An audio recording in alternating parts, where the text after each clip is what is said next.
Jesus, deeply moved again, came to the tomb. It was a cave and a stone lay against it. Jesus said, "Take away the stone." Martha, the sister of the dead man, said to him, "Lord, by this time there will be an odor, for he has been dead for 4 days." Jesus said to her, "Did I not tell you that if you believed, you would see the glory of God?"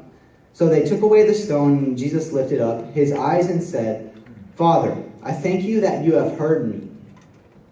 I knew that you would always hear me, but I said this on an account of the people standing around, that they may believe that you sent me." See, even there it says the people standing around. That's not even part of my point, but I just want you to realize that the people standing around will start believing just because of the miracles that start to happen.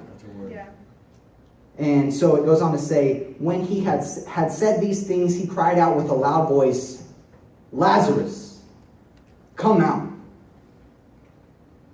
The man who had died came out, his hands and feet bound with linen strips, and his face wrapped with a cloth. Here it is.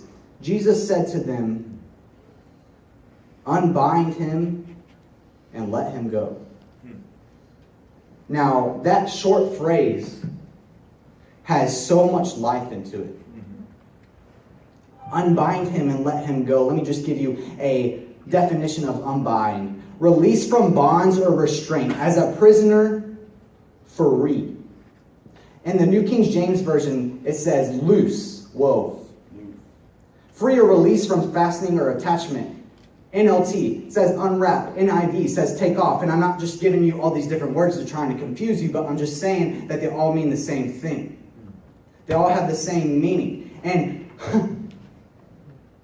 it's so easy to die to yourself and gone through the hard part of actually dying, and after he awakens you, after he resurrects you back to life, to keep on the same stuff that you had on before you died. Well, good word. The linen straps that were on that man, on Lazarus,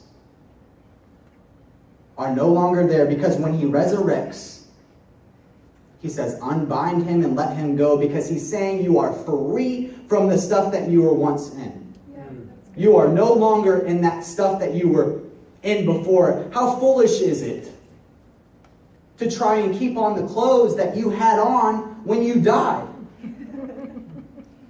Metaphorically, obviously. It even says, Lord, Martha says, Lord, by this time there will be an odor, for he has been dead 4 days.